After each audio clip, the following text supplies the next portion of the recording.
आपने अपना पूरा जीवन दूसरों को अपनी शक्ति सौंपने में बिता दिया है और आपको इसका एहसास भी नहीं हुआ। हर उस बार जब आपने किसी ऐसे व्यक्ति पर प्रतिक्रिया दी जो इसके योग्य नहीं था, हर बार जब आपने उन लोगों को सफाई दी जो आपको कभी समझने ही नहीं वाले थे, हर वह क्षण जब आपने अपनी ऊर्जा गलत लोगों पर बर्बाद की, आपने उन्हें अपना एक हिस्सा, अपनी शक्ति का एक टुकड़ा, अपनी शांति का एक हिस्सा सौंप दिया और उन्होंने उसे ले लिया। लेकिन आज ये सब खत्म होता है। मैं आपको 7 ऐसी डार्क साइकोलॉजी ट्रिक्स दिखाने जा रहा हूं जिन्हें स्वयं मैकियावेली ने परिष्कृत किया था। ऐसी तरकीबें जो आपको सिखाएंगी कि बिना टकराव के कैसे हावी होना है, बिना लड़े कैसे जीतना है और केवल यह चुनकर कि आप अपनी उपस्थिति कब और किसके सामने प्रकट करते हैं, पूरी तरह से अछूत अनटचेबल कैसे बनना है। देखिए, ज्यादातर लोग ऑटो पायलट पर चलते हैं। कोई उनका अपमान करता है, वे प्रतिक्रिया देते हैं। कोई उनसे सवाल करता है, वे सफाई देते हैं। कोई उनकी ऊर्जा सोखने की कोशिश करता है, वे उसे अनुमति दे देते हैं। उन्हें लगता है कि वे उलझक कर मजबूत बन रहे हैं। उन्हें लगता है कि वे अपना बचाव करके स्मार्ट बन रहे हैं, लेकिन वे गलत हैं। असली खिलाड़ी अलग तरह से चलते हैं। वे प्रतिक्रिया नहीं देते, वे सफाई नहीं देते, वे उन लोगों पर एक सेकंड भी बर्बाद नहीं करते जो मायने नहीं रखते। वे अपनी एकाग्रता दर्शन की रक्षा ऐसे करते हैं जैसे वह दुनिया की सबसे मूल्यवान चीज हो, क्योंकि वह वास्तव में है। सोचिए, हर अरबपति, हर शक्तिशाली नेता, हर वह व्यक्ति जो वास्तव में अछूत है, उन सब में एक चीज समान है, वे चयनात्मक सेलेक्टिव हैं। वे हर किसी को जवाब नहीं देते, वे हर जगह दिखाई नहीं देते, वे अपनी ऊर्जा मुफ्त में नहीं देते और यही बात उन्हें चुंबकीय बनाती है। मैकियावेली ने इसे 25 साल पहले समझा था। उन्होंने देखा कि शक्ति कमरे में सबसे तेज आवाज वाला व्यक्ति होने के बारे में नहीं है। यह उन सभी के सामने खुद को साबित करने के बारे में नहीं है जो आप पर संदेह करते हैं। शक्ति शांत होती है, शक्ति चयनात्मक होती है, शक्ति रणनीतिक होती है और आज आप इसे उपयोग करना सीखेंगे। अगले कुछ मिनटों में मैं 7 ऐसे सबक बताऊंगा जो आपके दुनिया के साथ बातचीत करने के तरीके को पूरी तरह से बदल देंगे। आप सीखेंगे कि बिना एक शब्द कहे लोगों को अपने प्रति जुनूनी कैसे बनाया जाए। आप जानेंगे कि चुप्पी किसी भी पलटवार से ज्यादा खतरनाक क्यों है। आप समझेंगे कि रणनीतिक रूप से पीछे कैसे हटना है ताकि लोग आपके पीछे भागें, न कि आप उनके पीछे।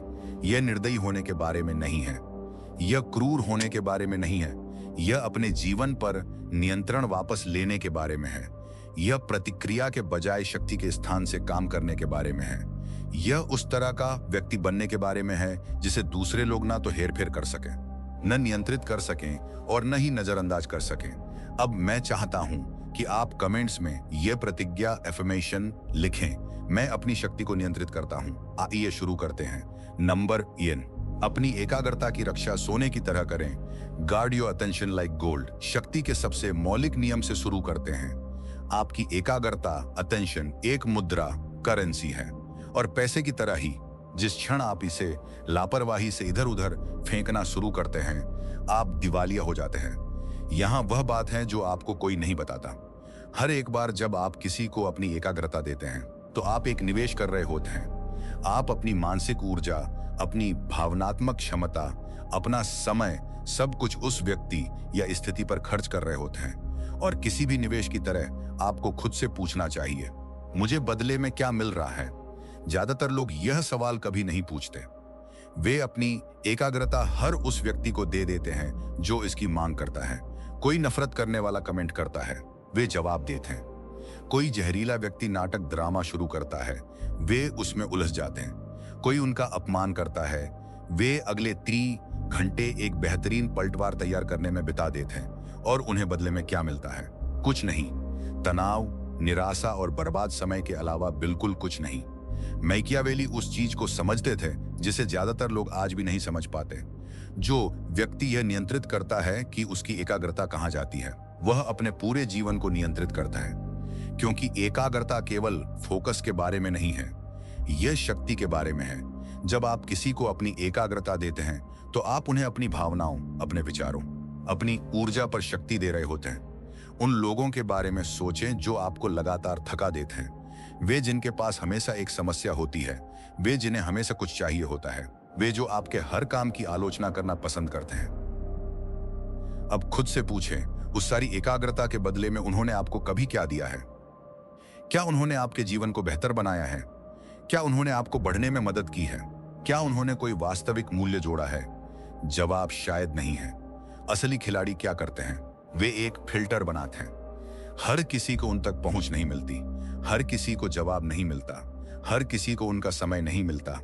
वे किसी को भी अपनी एकाग्रता देने से पहले एक साधारण सवाल पूछते हैं, क्या ये व्यक्ति इसका हकदार है? और यदि उत्तर नहीं है तो वे आगे बढ़ जाते हैं। कोई स्पष्टीकरण नहीं, कोई औचित्य नहीं। अनदेखा करना आपको कमजोर नहीं बनाता, यह आपको अछूत बनाता है। यह दिखाता है कि आप अपनी ऊर्जा की रक्षा करने के लिए खुद को पर्याप्त महत्व ही देते हैं। यह साबित करता है कि आप हर उस व्यक्ति के लिए उपलब्ध नहीं हैं जो आपका एक हिस्सा चाहता है। मान लीजिए कि कोई आपको अपमानजनक संदेश भेजता है, आपकी पहली प्रवृत्ति शायद पलटवार करने, अपना बचाव करने की होगी। लेकिन इससे क्या हासिल होता है? आपने उन्हें वही दे दिया जो वे चाहते थे, आपकी प्रतिक्रिया, आपकी ऊर्जा, आपकी शक्ति। अब कल्पना करें कि आप बिल्कुल जवाब नहीं देते, आप इसे पढ़ते हैं, कुछ महसूस नहीं करते और उसे डिलीट कर देते हैं। उस व्यक्ति का क्या होता है? वे वहां बैठकर सोचते रह जाते हैं कि आपने प्रतिक्रिया क्यों नहीं दी। वे बार बार चेक करते हैं कि आपने इसे पढ़ा या नहीं, और इस पूरे समय आप अपना जीवन पूरी तरह से बेफिक्र होकर जी रहे होते हैं। यही है सुरक्षित एकाग्रता, गार्ड अटेंशन की शक्ति। आप एक ऐसा किला बन जाते हैं जिसे कोई भी तब तक भेद नहीं सकता जब तक आप गेट नहीं खोलते। इस क्षण से अपनी एकाग्रता को सोने की तरह समझें। कमेंट में लिखें, मेरी एकाग्रता सोना है। नंबर 2, चुप्पी आपका सबसे तेज हथियार है। Silence is your sharpest weapon. क्या आप जानते हैं कि लोग चुप्पी से क्यों डरते हैं? क्योंकि उन्हें लगता है कि यह उन्हें कमजोर दिखाता है। उन्हें लगता है कि अगर वे जवाब नहीं देते, अगर वे अपना बचाव नहीं करते, अगर वे आखिरी शब्द नहीं बोलते, तो वे हार गए हैं। लेकिन यहां हुआ सच्चाई है जो सब कुछ बदल देगी। चुप्पी सबसे आक्रामक कदम है जो आप उठा सकते हैं। सोचिए, जब कोई आप पर शब्दों से हमला करता है और आप शब्दों के साथ वापस आते हैं, तो क्या होता है?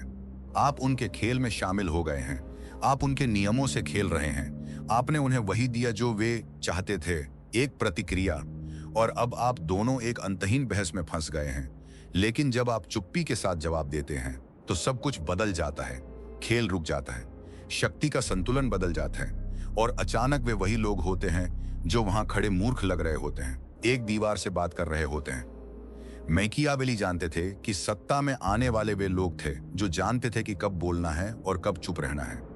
चुप्पी वह बात कहती है जो शब्द कभी नहीं कह सकते। पूर्ण उदासीनता, कंप्लीट इंडिफरेंस। यह कहता है, तुम मेरे शब्दों के लायक नहीं हो, तुम मेरी ऊर्जा के लायक नहीं हो, तुम मेरे रडार पर भी नहीं हो। और यह किसी भी अपमान से ज्यादा लोगों को नष्ट कर देता है। जब आप किसी को जवाब देते हैं तो आप उन्हें मान्यता, वैलिडेशन दे रहे होते हैं। आप पुष्टि कर रहे होते हैं कि उन्होंने जो कहा वह इतना महत्वपूर्ण था कि आपने एक प्रतिक्रिया तैयार की। लेकिन जब आप कुछ नहीं कहते तो आप उनसे वह मान्यता छीन लेते हैं। वे अनिश्चितता के घेरे में रह जाते हैं। क्या आपने उनका संदेश देखा? क्या आपने आपको परेशान किया? उन्हें कभी पता नहीं चलेगा, और यह न जानना उन्हें किसी भी पलटवार से ज्यादा खाएगा। चुप्पी मनोवैज्ञानिक युद्ध, साइकोलॉजिकल वॉरफेयर है, बिना एक भी गोली चलाए। एक और बात, आप जितना ज्यादा बोलते हैं, अपने दुश्मनों को उतना ही ज्यादा गोला बारूद देते हैं। आपके द्वारा कहा गया हर शब्द जानकारी है, आपके द्वारा दी गई हर सफी एक कमजोरी है जिसका वे फायदा उठा सकते हैं। लेकिन चुप्पी उन्हें कुछ नहीं देती। वे आपके शब्दों को मरोड़ नहीं सकते क्योंकि आपने कुछ कहा ही नहीं। इसका मतलब ये नहीं है कि आपको कभी नहीं बोलना चाहिए। कुछ क्षण ऐसे होते हैं जब आपकी आवाज सुनी जानी चाहिए, लेकिन वे क्षण दुर्लभ और रणनीतिक होने चाहिए। बाकी समय अपनी चुप्पी को बोलने दें। कमेंट में लिखें, मौन ही शक्ति है। नंबर 3, रणनीतिक रूप से पीछे हटें, पूरी तरह से नहीं। Withdraw strategically, not completely. हाँ, ज्यादातर लोग गलती करते हैं। वे सोचते हैं कि लक्ष्य पूरी तरह से गायब हो जाना, सबको काट देना और एक रहस्यमय तपस्वी बन जाना है। यह शक्ति नहीं है, यह सिर्फ भाग जाना है। असली शक्ति रणनीतिक वापसी, स्ट्रेटेजिक विथड्रॉल से आती है। इसका मतलब है शारीरिक रूप से उपस्थित रहना, लेकिन भावनात्मक रूप से छूत बने रहना। यह उन लोगों को आपकी अनुपस्थिति का एहसास कराने के बारे में है जब आप उनके सामने खड़े हों। मैकियावेली ने देखा कि कैसे शक्तिशाली नेताओं ने अपना प्रभाव बनाए रखा, हमेशा हर जगह मौजूद रहकर नहीं, बल्कि इस बारे में चयनात्मक होकर कि वे कब और कहां दिखाई देते हैं। उन्होंने कमी स्कार्सिटी पैदा की। उन्होंने अपनी उपस्थिति को दुर्लभ बनाकर मूल्यवान बनाया। किसी ऐसे व्यक्ति के बारे में सोचें जिसके प्रति आप आकर्षित हैं। कल्पना करें कि वे आपको हर दिन, हर घंटे टेक्स्ट करते हैं। वे हमेशा उपलब्ध हैं। वे हमेशा तुरंत जवाब देते हैं। क्या होता है? उनकी निरंतर उपस्थिति रहस्य को खत्म कर देती है और आप ऊब जाते हैं। अब किसी ऐसे व्यक्ति की कल्पना करें जो कभी कभी टेक्स्ट करता है, कभी वे जल्दी जवाब देते हैं, कभी घंटों लगाते हैं। आप कभी नहीं जानते कि आप उनसे दोबारा कब सुनेंगे। आप उनके बारे में लगातार सोचते हैं। यह रणनीतिक वापसी है। यही बात रिश्तों, दोस्ती और हर क्षेत्र में लागू होती है। जो व्यक्ति हर फोन पर सब कुछ छोड़ देता है वह बैकअप प्लान बन जाता है, लेकिन जो अपनी उपलब्धता के बारे में चयनात्मक होता है वह प्राथमिकता प्रायोरिटी बन जाता है। अनिश्चितता सम्मान पैदा करती है। जब आप रणनीतिक रूप से पीछे हटते हैं तो लोग पीछा करना शुरू कर देते हैं। वे सोचने लगते हैं, वे आपकी उपस्थिति को महत्व देने लगते हैं क्योंकि वे जानते हैं कि इसकी गारंटी नहीं है। आपकी अनुपलब्धता आकर्षक बन जाती है। आपकी अनुपलब्धता आकर्षक बन जाती है। आपको दुनिया से गायब होने की जरूरत नहीं है। आपको बस दुनिया को आपको बनाए रखने के लिए मेहनत करवानी है। कमेंट में लिखें, मैं अपनी उपस्थिति चुनता हूं। नंबर 4, नजरअंदाज करने का दिमाग हिला देने वाला प्रभाव, the mind breaking effect of ignoring. क्या आप जानते हैं कि जब किसी को नजरअंदाज किया जाता है तो उसके दिमाग में क्या होता है? शुद्ध अराजकता, प्योर chaos। उनका दिमाग एक ऐसी पहेली को सुलझाने की कोशिश में ओवरड्राइव में चला जाता है जिसका कोई समाधान नहीं है। वे कारण खोजते हैं, सफाई बनाते हैं, पूरी कहानियां बुनते हैं, बस यह समझने के लिए कि आप जवाब क्यों नहीं दे रहे हैं, और जबकि वे आप पर मानसिक ऊर्जा जला रहे होते हैं। आप उनके बारे में बिल्कुल नहीं सोच रहे होते। यही नजरअंदाज करने की विनाशकारी शक्ति है। यह उनके अपने सिर के अंदर एक लड़ाई है और आप युद्ध के मैदान में भी नहीं हैं। इंसान क्लोजर के लिए बने हैं। हमें जवाब चाहिए होते हैं। जब कोई हमारे साथ एक निश्चित तरीके से व्यवहार करता है तो हमारा दिमाग तुरंत कारण खोजने लगता है। इसलिए जब आप किसी को नजरअंदाज करते हैं, जब आप उन्हें काम करने के लिए बिल्कुल कुछ नहीं देते, तो उनका दिमाग शॉर्ट सर्किट हो जाता है। कोई स्पष्टीकरण नहीं, कोई स्पष्ट कारण नहीं, बस चुप्पी, और वह चुप्पी उनके मन में एक खुले घाव की तरह बन जाती है। मैकियावेली ने इसे राजनीति में लगातार हो देखा। उन्होंने देखा कि जो नेता हर आलोचक, हर हमले का जवाब देते थे, वे बचाव के अंतहीन चक्र में फंस गए। लेकिन जिन नेताओं ने अपने दुश्मनों को बस नजरअंदाज किया, वे दुश्मन अंततः अपने ही जुनून और हताशा से खुद को नष्ट कर बैठे। कल्पना करें कि कोई आपको नफरत भरा संदेश भेजता है। वे चाहते हैं कि आप गुस्सा हों। वे चाहते हैं कि आप जवाब दें ताकि वे खुद को महत्वपूर्ण महसूस कर सकें। अब आपके पास 2 विकल्प हैं। विकल्प 1, आप प्रतिक्रिया देते हैं। आप उन्हें भला बुरा कहते हैं। आप अपना बचाव करते हैं। आप उन्हें वापस चोट पहुंचाने की कोशिश करते हैं, और क्या होता है? उन्हें वही मिल गया जो वे चाहते थे। उन्हें आपकी एकाग्रता मिल गई, उन्हें आपकी ऊर्जा मिल गई, उन्हें इस बात का सबूत मिल गया कि वे आपके लिए मायने रखते हैं। भले ही आप बहस जीत गए हों, फिर भी वे जीत गए क्योंकि वे सफलतापूर्वक आपको अपनी दुनिया में खींच लाए। विकल्प 2, आप उन्हें पूरी तरह से नजरअंदाज कर देते हैं। आप यह स्वीकार भी नहीं करते कि वह संदेश मौजूद है, और उनका क्या होता है? वे अपनी स्क्रीन को घूरते हुए वहां बैठे रह जाते हैं और सोचते हैं कि क्या आपने इसे देखा। वे बार बार चेक करते हैं। वे शायद एक और संदेश भेजें। वे अपने दोस्तों को इसके बारे में बताते हैं, इस उम्मीद में कि कोई उनके गुस्से को सही ठहराएगा। वे हफ्तों तक आपके बारे में सोचते रहते हैं। इस बीच आप संदेश देखने के 5 सेकंड बाद ही उनके बारे में भूल गए। इस लेन देन में वास्तव में कौन जीता? जब आप किसी को नजरअंदाज करते हैं तो आप अनिवार्य रूप से उन्हें बता रहे होते हैं कि वे आपकी वास्तविकता में मौजूद नहीं हैं। आप उन्हें मिटा रहे हैं, और यह मिटाना किसी भी अपमान, किसी भी बहस, किसी भी टकराव से अधिक दर्दनाक है, क्योंकि कम से कम लड़ाई में तो उन्हें स्वीकार किया जाता है, कम से कम बहस में तो उन्हें देखा जाता है। लेकिन चुप्पी में वे कुछ भी नहीं हैं। वे अदृश्य हैं, वे अप्रासंगिक हैं, और उनका दिमाग उस वास्तविकता को संभाल नहीं सकता। सबसे अच्छी बात यह है कि यह हर किसी पर काम करता है। आपके नफरत करने वाले, आपके आलोचक, आपके जहरीले पूर्व साथी, टॉक्सिक एक्स, आपके ऊर्जा सोखने वाले परजीवी। हर वह व्यक्ति जो आपके जीवन में जगह का हकदार नहीं है, जिस क्षण आप अपनी एकाग्रता हटा लेते हैं, आप उनकी शक्ति हटा लेते हैं, वे एक ऐसे शून्य में चीखने वाले भूत बन जाते हैं जिसे कोई परवाह नहीं है। आपको बदले की जरूरत नहीं है, आपको आखिरी शब्द बोलने की जरूरत नहीं है, आपको कुछ भी साबित करने की जरूरत नहीं है। आपकी उदासीनता इंडिफरेंट ही अंतिम विनाश है। आपकी चुप्पी अंतिम प्रहार है। आपकी चुप्पी अंतिम प्रहार है।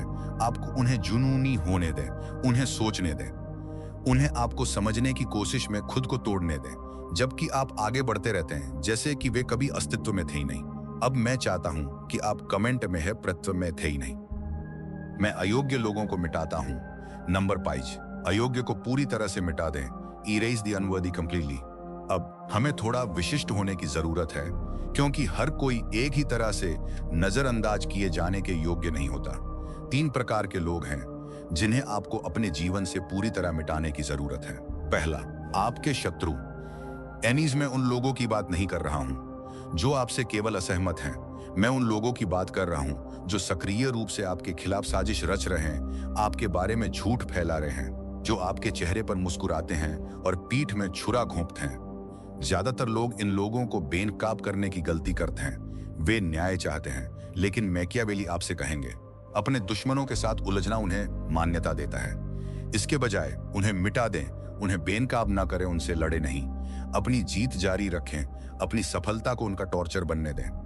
दूसरा, आलोचक, क्रिटिक्स। ये वे लोग हैं जिनके पास नकारात्मकता के अलावा देने के लिए कुछ नहीं है। आलोचकों की पूरी सत्ता इस बात पर निर्भर करती है कि उनके पास आलोचना करने के लिए कोई हो। आपके बिना वे कुछ भी नहीं है। इसलिए जब आप उन्हें जवाब देते हैं तो आप उन्हें जीवित रखते हैं, उन्हें काट दें, गुस्से से नहीं, सफाई से नहीं, बल्कि पूर्ण उदासीनता के साथ। जब वे आलोचना करने में व्यस्त होंगे तब आप सफल होने में व्यस्त रहें। सफलता आलोचना के साथ बहस नहीं करती, वह आलोचना को अप्रासंगिक बना देती है। तीसरा, ऊर्जा परजीवी, एनर्जी पैरासाइट्स। ये सबसे खतरनाक हैं क्योंकि ये दोस्त के भेष में होते हैं। उनकी हमेशा एक समस्या होती है, उन्हें हमेशा सलाह चाहिए होती है, लेकिन वे कभी बेहतर नहीं होते क्योंकि वे समाधान नहीं बल्कि आपकी एकाग्रता खोज रहे होते हैं। ये लोग पिशाच, वैम्पियर्स हैं। वे आपकी मानसिक शांति छीन लेते हैं और आपको सीमाओं को निर्धारित करने के लिए दोषी महसूस कराते हैं। अपनी ऊर्जा की रक्षा करना स्वार्थ नहीं, उत्तरजीविता सर्वाइवल है। यदि आप ही खाली हो गए तो आप किसी की मदद नहीं कर पाएंगे। इन तीनों श्रेणियों के साथ आपको यही करना है, उन्हें मिटा दें, नाटक के साथ नहीं, चुपचाप। उन्हें ऐसे समझे जैसे वे अदृश्य हों। आपका समय सीमित है, आपकी ऊर्जा कीमती है। इसे उन लोगों पर बर्बाद ना करें जो आपके जीवन में कुछ जोड़ते नहीं हैं। नंबर 6, उदासीनता का कवच बनाएं। Build the armour of indifference. लोग आपको नियंत्रित या थका इसलिए पाते हैं क्योंकि आपने अब तक अपना कवच नहीं बनाया है, और उस कवच का नाम है उदासीनता। इसका मतलब भावनाहीन होना नहीं है, इसका मतलब इस बात पर पूर्ण नियंत्रण होना है कि कौन सी चीज आपको प्रभावित करेगी और कौन सी नहीं। ज्यादातर लोग भावनात्मक बंधक, इमोशनल होस्टेज हैं। किसी ने अपमान किया तो उनका पूरा दिन बर्बाद हो गया। किसी ने अपमान किया तो वे 1 हफ्ते तक गुस्से में रहे। उनकी भावनाएं दूसरों की राय और कार्यों की गुलाम हैं। यह शक्ति नहीं, गुलामी है। मैकियावेली ने देखा कि कई शक्तिशाली पुरुष इसलिए गिरे क्योंकि वे भावनात्मक रूप से कमजोर थे। उनके गुस्से ने उन्हें अनुमानित बना दिया, उनके गर्व ने उन्हें हेरफेर के योग्य बना दिया, सही होने की उनकी जरूरत ने उन्हें नियंत्रित करने योग्य बना दिया। जो लोग जीवित रहे, उन्होंने ऐसा भावनात्मक कवच बनाया जिसे कोई छू नहीं सकता था। उन्होंने अपने लक्ष्यों और विजन की परवाह की, लेकिन शोर और दूसरों की राय की परवाह नहीं की। वे अपमान की परवाह नहीं करते थे। वे अछूत थे, इसलिए नहीं कि उन्हें कुछ लगता नहीं था, बल्कि इसलिए क्योंकि उन पर कुछ टिकता नहीं था। यहां बताया गया है कि आप वह कवच कैसे बनाते हैं। आप अपने भावनात्मक ट्रिगर्स, उकसावे के बिंदुओं की पहचान करके शुरुआत करते हैं। आपको किस बात पर गुस्सा आता है? क्या चीज आपको रक्षात्मक बनाती है? क्या चीज आपको खुद को समझाने की जरूरत महसूस कराती है? वे आपके कमजोर बिंदु हैं, वे आपके कवच में दरारें हैं, और लोग चाहे उन्हें इसका एहसास हो या ना हो, हर बार उन दरारों का फायदा उठाएंगे। शायद आपका ट्रिगर आलसी कहा जाना है।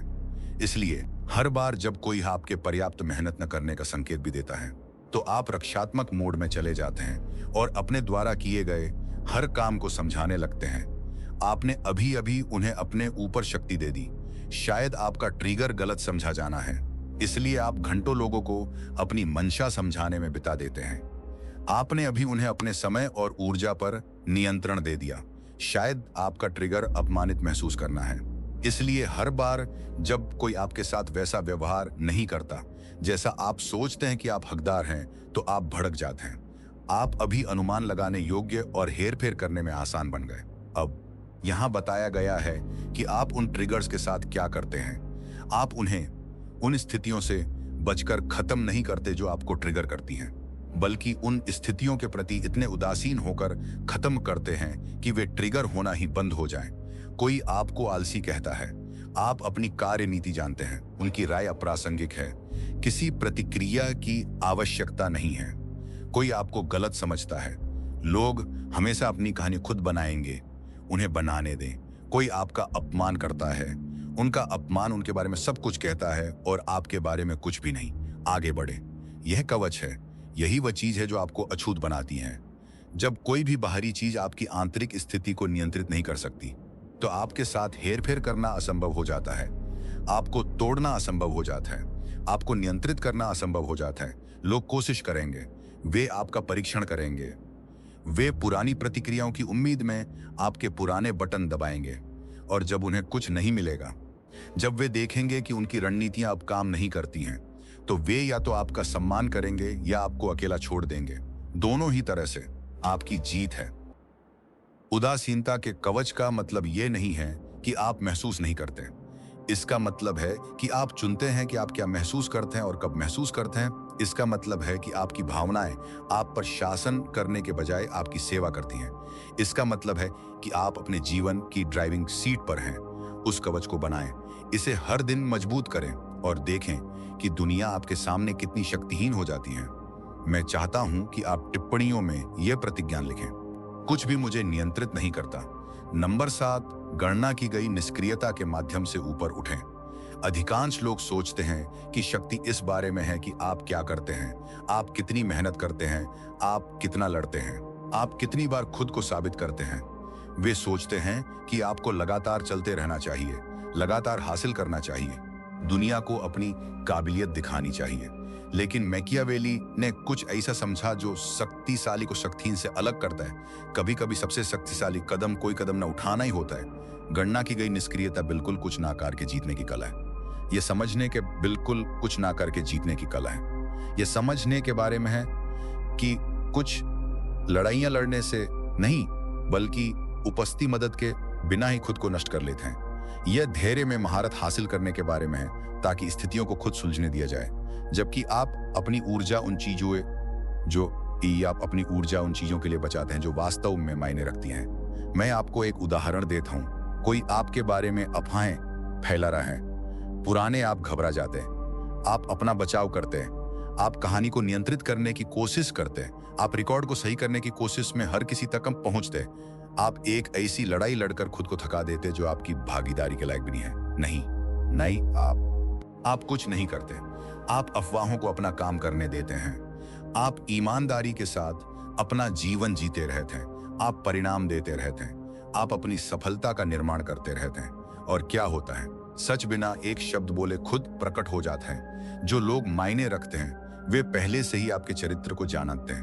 अफवाहें फैलाने वाले लोग अंततः मूर्ख दिखते हैं जब उनका झूठ वास्तविकता से मेल नहीं खाता और आपने ऊर्जा की एक बूंद भी बर्बाद नहीं की। वह बिना प्रयास के ऊपर उठना है। यहाँ एक और है, कोई आपसे प्रतिस्पर्धा करने की कोशिश कर रहे हैं। वे आपकी शैली की नकल कर रहे हैं। वे इसे स्नेली की नकल थे। वे आपसे आगे निकलने की कोशिश कर रहे हैं। वे इसे स्पष्ट कर रहे हैं कि वे वही चाहते हैं जो आपके पास है। पुराने आप इसमें शामिल होते हैं। आप आगे रहने की कोशिश करते हैं। आप उन्हें गुमराह करने के लिए अपना दृष्टिकोण बदलते हैं। आप प्रतिस्पर्धा को स्वीकार करते नहीं, आप उन्हें पूरी तरह से नजरअंदाज करते हैं। आप अपने रास्ते पर केंद्रित रहते हैं। आप उनके कारण नहीं, बल्कि इसलिए नवाचार करते रहते हैं क्योंकि आप वही हैं। और जब वे आपको देखने, आपका अध्ययन करने, आपकी बराबरी करने की कोशिश में व्यस्त होते हैं, तो आप ऐसी दूरी बना रहे होते हैं जिसे वे कभी पाट नहीं पाएंगे। इसलिए नहीं कि आप उन्हें हराने की कोशिश कर रहे थे, बल्कि इसलिए क्योंकि आप कभी उनके साथ दौड़ ही नहीं रहे थे। यही गणना की गई निष्क्रियता की शक्ति। आप बिना पीछा किए आश्चर्यचकित हैं। आप बिना टकराव के प्रभुत्व जमात हैं। आप एक शब्द के बिना पूरे संतुलन को बदल देते हैं। लोग आपके प्रति आसक्त हो जाते हैं क्योंकि आप अप्रत्याशित हैं। वे आपको समझ नहीं पाते क्योंकि आप वैसी प्रतिक्रिया नहीं देते जैसे बाकी सब देते हैं। वे आपके साथ हेरफेर नहीं कर सकते क्योंकि आप उनकी रणनीतियों में शामिल नहीं होते। वे आपसे प्रतिस्पर्धा नहीं कर सकते क्योंकि आप पूरी तरह से अलग खेल खेल रहे हैं। आपकी चुप्पी महान बन जाती है। आपकी अनुपस्थिति चुंबकीय बन जाती है। आपकी उदासीनता वह चीज बन जाती है जिसके बारे में लोग उन कमरों में बात करते हैं जिनमें आप मौजूद भी नहीं होते। आप वो व्यक्ति बन जाते हैं जिस तक हर कोई पहुंचना चाहता है लेकिन पहुंच नहीं पाता है। और यहां खूबसूरत हिस्सा है, जबकि बाकी सब ड्रामा पर, प्रतिक्रियाओं पर, खुद का बचाव करने पर, अपनी काबिलियत साबित करने पर ऊर्जा जला रहे हैं। आप अपनी ऊर्जा बचा रहे हैं। आप इसे उन चीजों में निवेश कर रहे हैं जो वास्तव में मायने रखती हैं। जब वे नकली लड़ाइयों में विचलित होते हैं, तब आप वास्तविक शक्ति का निर्माण कर रहे होते हैं। इसी तरह आप ऊपर उठते हैं, लोगों के ऊपर चढ़कर नहीं, शीर्ष पर पहुंचने के लिए लड़कर नहीं, बल्कि उन स्तरों पर उतरने से इनकार करके जो आपकी सेवा नहीं करते। अपनी ऊर्जा की इतनी शक्ति से रक्षा करके कि केवल योग्य लोगों को ही आप तक पहुंच मिले। अपनी उपस्थिति के साथ इतना चयनात्मक होकर कि आपकी अनुपस्थिति आपके शब्दों से कहीं अधिक प्रभाव पैदा करे। गणना की गई निष्क्रियता आलस्य नहीं है, यह रणनीति है, यह बुद्धिमत्ता, यह अपने शुद्धतम रूप में शक्ति है। इस वीडियो में आपने नजरअंदाज करने के दिमाग चकरा देने वाले प्रभाव को देखा है। कैसे कुछ न करना किसी को कुछ भी करने से ज्यादा पूरी तरह से नष्ट कर सकता है। आपने पहचान लिया है कि कौन मिटाए जाने के योग्य है। आपके दुश्मन, आपके आलोचक और आपके ऊर्जा परजीवी। आपने उदासीनता का कवच बनाना शुरू कर दिया है, अपनी भावनाओं को नियंत्रित करना ताकि कोई भी आपके साथ हेरफेर ना कर सके। और अंत में आपने गणना की गई निष्क्रियता के माध्यम से ऊपर उठना, बिना लड़े जीतना, बिना टकराव के हावी होना सीख लिया है। ये सिर्फ अवधारणाएं नहीं हैं, ये नियम हैं। और यदि आप इन्हें निरंतर बेरहमी से रणनीतिक रूप से लागू करते हैं तो आपका पूरा जीवन बदल जाएगा। लोग आपके साथ अलग तरह से व्यवहार करेंगे। वे आपका अधिक सम्मान करेंगे। आपके पीछे भागने के बजाय वे आपका पीछा करेंगे। वे आपकी उपस्थिति को महत्व देंगे क्योंकि वे जानते हैं कि इसका मतलब है उनके साथ खत्म हो चुके हैं। या सबसे महत्वपूर्ण बात है कि आप उनके साथ खत्म हो चुके हैं। यह तभी काम करता है जब आप प्रतिबद्ध हों। यह तभी काम करता है जब आप अभी से अपना व्यवहार वास्तव में बदलते हैं। कल नहीं, अगले हफ्ते नहीं, अभी। अगली बार जब कोई आपको प्रतिक्रिया देने के लिए उकसाने की कोशिश करे तो न दें। अगली बार जब कोई आपसे स्पष्टीकरण मांगे जिसके आप देनदार नहीं हैं तो न दें। अगली बार जब आप किसी अयोग्य व्यक्ति के सामने खुद को साबित करने की इच्छा महसूस करें तो विरोध करें। इस क्षण से आप अलग तरह से काम करते हैं। आप अछूत हैं। आप अनुपस्थिति के माध्यम से आकर्षित करते हैं। आप शांति के माध्यम से शासन करते हैं। यह वह क्रूर कला है जिसे मैकियावेली ने सदियों पहले सिद्ध किया था और अब यह आपकी है। इसलिए मैं आपसे एक आखिरी बार पूछने जा रहा हूं, क्या आप अपनी शक्ति देना बंद करने के लिए तैयार हैं? क्या आप खुद का सबसे अछूत संस्करण बनने के लिए तैयार हैं? यदि आपका उत्तर हाँ है तो इसे साबित करें। अभी टिप्पणियों में आई एम अनटचेबल लिखें। वह प्रतिबद्धता करें, इसे अस्तित्व में बोलें। और जाने से पहले यदि इस वीडियो ने आपकी आंखें खोल दी हैं तो उस लाइक बटन को दबाएं। इसे किसी ऐसे व्यक्ति के साथ साझा करें जिसे इसे सुनने की जरूरत है और इस चैनल को सब्सक्राइब करें क्योंकि हम अभी शुरुआत कर रहे हैं। अब आप अछूत हैं।